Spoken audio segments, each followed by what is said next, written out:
बिस्मिल्लाहिर्रहमानिर्रहीम। अस्सलाम वालेकुम my dear students and my dear colleagues. आज हम जो लेक्चर रिकॉर्ड करने वाले हैं वो है चेंज द वॉइस। हम एक्टिव वॉइस फ़िक्रात को पैसिव वॉइस में किस तरह चेंज करते हैं। ये सवाल जो है 9th क्लास में 4 मार्क्स के लिए पूछा जाता है। बहुत इम्पोर्टेंट क्वेश्चन है ये और बहुत ही आसान है। सिर्फ इसमें बेसिक चंद टिप्स हैं जो अगर बच्चों को अच्छे तरीके से करवा दिए जाएं तो बच्चे इजीली इसको समझ पाएंगे और 4/4 मार्क्स हासिल कर लेंगे। इसके लिए 4 जो है बुनियादी चार्ट्स बनाए हम लोगों ने। तो फर्स्ट चार्ट जो है वो चेंज ऑफ प्रोनाउन है कि प्रोनाउन को किस तरीके से चेंज किया जाता है। सब्जेक्टिव केस है आई और उसका पोजेसिव माय, इसके साथ साथ ऑब्जेक्टिव केस मी है। तो सब्जेक्टिव को ऑब्जेक्टिव के साथ किस तरह रिप्लेस किया जाता है। सबसे पहले आप ये वाला चार्ट लिखें साथ प्रोनाउन का और इनके पोजेसिव केस और ऑब्जेक्टिव केस ये सारे लिखें। फिर बच्चों को अच्छे तरीके से ये टेबल याद करवाएं। आई को मी के साथ किस तरह रिप्लेस किया जाता है या अस को वी के साथ किस तरह रिप्लेस किया जाता है। ये वाला अगर बच्चों को चार्ट आ गया तो सबसे ज़्यादा चेंजिंग इन्हीं की होती हैं पैसिव वॉइस में। बाकी चीज़ें तकरीबन स्ट्रक्चर सेम ही रहता है और हेल्पिंग वर्ब चेंज होते हैं साथ साथ। तो इसके बाद नेक्स्ट जो हमारा चार्ट है वो पहचान का है। किसी भी टर्म्स को पहचानने के लिए उसके हेल्पिंग वर्ब से उसको पहचाना जाता है। अगर उसके आप वर्ब को या फॉर्म को देख लेंगे तो आपको टेंस की पहचान हो जाएगी कि ये किस टेंस का एक्टिवाइज फ़िक्रा है और इसको पैसिवाइज में कैसे चेंज किया जाता है। तो ये पहला जो है प्रेजेंट इंडेफिनेट को हम पहचानेंगे फर्स्ट फॉर्म के साथ। प्रेजेंट इंडेफिनेट की पहचान है ये। और इसके बाद सेकंड फॉर्म अगर किसी सेंटेंस में होगी तो वो पास्ट इंडेफिनेट का फ़िक्रा होगा। First form present indefinite, second form past indefinite और विल शैल के बाद अगर फर्स्ट फॉर्म होगी तो वो फ्यूचर इंडेफिनेट का फ़िक्रा होगा। बच्चों को पहले एक्टिव वाइज सेंटेंसेस की पहचान आप बताएं, उसके बाद फिर आप इसको ईज़िली जो है वो चेंज करवा सकते हैं। इंडेफिनेट के फ़िक्रात को जब हम पैसिवाइज करते हैं तो उसमें हम कंटिन्यूस के हेल्पिंग वर्ब लगा देते हैं। यानी कि फ़र्स्ट फॉर्म प्रेजेंट डेफिनेट में अगर लगी हुई है तो जब पैसिवाइज करेंगे तो कंटिन्यूस के हेल्पिंग वर्ब लग जाएंगे। अगर प्रेजेंट इंडेफिनेट का फ़िक्रा होगा जिसमें फ़र्स्ट फॉर्म लगी होगी तो उसमें प्रेजेंट कंटिन्यूस का हेल्पिंग वर्ब लगा देते हैं।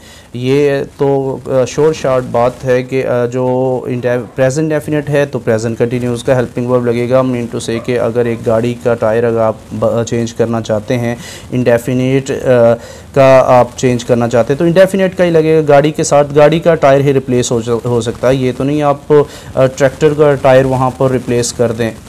तो इस हवाले से बच्चों को मिसाल दी जा सकती है और उनको समझाया जा सकता है इजीली कि प्रेजेंट डेफिनेट में प्रेजेंट कंटिन्यूस के हेल्पिंग वर्ब लग जाएंगे, पास्ट इंडेफिनेट में पास्ट कंटिन्यूस के हेल्पिंग वर्ब लग जाएंगे पैसिवाइज करते वक्त। तो सबसे पहले हमने एक्टिव वाइज के हेल्पिंग वर्ब याद करवाने हैं और फ्यूचर इंडेफिनेट में पैसिवाइज करते वक्त फ्यूचर कंटिन्यूस के हेल्पिंग वर्ब लग जाएंगे। तो पहले हमने बच्चों को याद करवाना है कि एक्टिव वाइज के हेल्पिंग वर्ब क्या हैं। सो अब प्रेजेंट कंटिन्यूस के हेल्पिंग वर्ब क्या है, is am are. Present past continuous के वॉज वर और फ्यूचर कंटिन्यूस के विल बी शैल बी हैं। इसी तरह से परफेक्ट के हम लगाएंगे। प्रेजेंट परफेक्ट के क्या हैज़ हैव हैं एक्टिव वाइज में और पास्ट परफेक्ट में हैड है और फ्यूचर परफेक्ट में विल हैव शैल हैव। ये हेल्पिंग वर्ब आप इस तरह से अगर आप याद करवा लेंगे तो इनको पहले आप हेल्पिंग वर्ब्स को बच्चों को याद करवा लेंगे एक्टिव वाइज के हेल्पिंग वर्ब किस टेंस के कौन से हैं।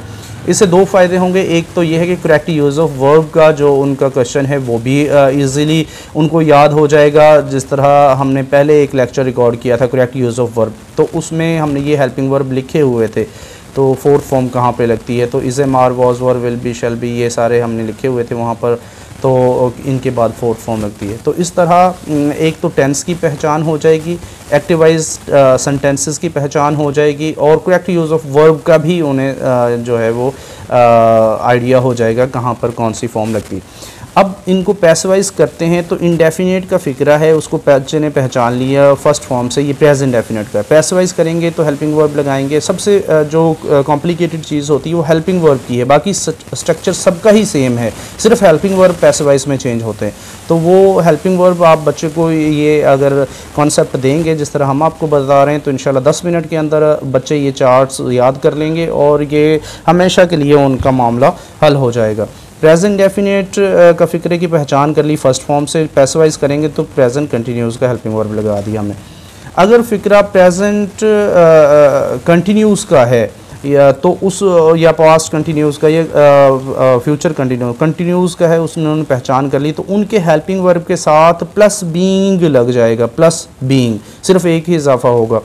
और अगर फ़िक्रा था परफेक्ट के किसी टेंस का, प्रेजेंट परफेक्ट, पास्ट परफेक्ट या future perfect, in helping verb से आपने पहचान लिया तो उनको जब पैसिवाइज करेंगे तो सिर्फ बीन लगा देंगे उनके साथ। ये सिर्फ तीन वर्ड हैं हेल्पिंग वर्ब को चेंजिंग करने के लिए। ये 3 वर्ड्स बच्चे इजीली याद भी कर सकते हैं और उनका जो 4 मार्क्स का इजीली मामला हल हो जाएगा। इस तरह पहले आप उनको प्रोनाउन का चार्ट याद करवाएं 2 से 3 मिनट में, फिर आप 4-5 मिनट इनके पहचान के चार्ट के लिए दें, तो 10 मिनट का ये प्रोसीजर है। आफ्टर दैट फिर आपने प्रैक्टिस करवानी। प्रैक्टिस में जो पैसिवाइज फ़िक्रात में फ़ाइल डूअर नहीं होता, मतलब वो सफ़रर होता है। सब्जेक्ट जो है वो 2 काइंड ऑफ सब्जेक्ट हैं, एक डूअर है एक सफ़रर है। डूअर वो है जो काम करता है, एक्टिव होता है, और सफ़रर सब्जेक्ट वो है जो पैसिव होता है और काम नहीं कर रहा होता। तो एक तो ये बात है एक्टिवाइज फ़िक्रात के हवाले से। दूसरा पॉइंट ये है कि पैसिवाइज के तमाम फ़िक्रात में फॉर्म थर्ड लगती है। करेक्ट यूज़ ऑफ वर्ब के लेक्चर में भी हमने देखा था, थर्ड फॉर्म पैसिवाइज के तमाम फ़िक्रात में थर्ड फॉर्म लगती है। फॉर्म का मसला हल हो गया और डूअर सब्जेक्ट नहीं होता और स्ट्रक्चर भी सबका सेम है 9 टेंसेस में, सिर्फ हेल्पिंग वर्ब चेंज होंगे।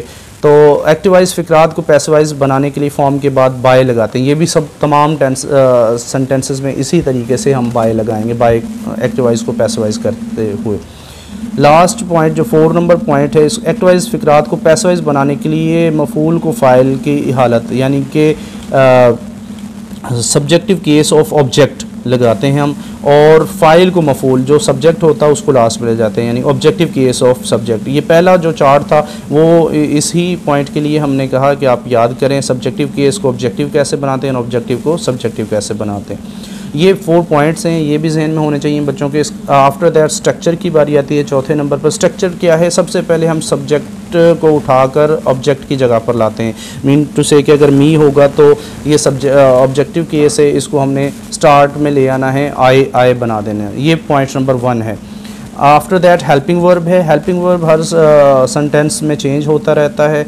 ये मैं आपको बात बता रहा था कि सिर्फ हेल्पिंग वर्ब एक वाहिद चीज़ है इसमें जो चेंज होती रहेगी। इसके बाद थर्ड फॉर्म लगाएंगे हम, थर्ड फॉर्म के बाद बाय लगाएंगे, ऊपर भी लिखे हुए हैं ये, और बाय के बाद ऑब्जेक्टिव केस ऑफ सब्जेक्ट लगा देंगे, मतलब जो आए है उसका सब्जेक्टिव केस है वो उसको हमने एंड पर ले आना है, मील बना देना। तो ये 5 चीज़ें पूरी करनी होती हैं हमें। अगर एक स्टूडेंट की एक्टिवाइज को पैसिवाइज वो बना रहा है और उसके ये 5 चीज़ें पूरी हो गई, 5 पॉइंट पूरे हो गए, तो वो समझे कि उसका सेंटेंस 100% ठीक हो गया है।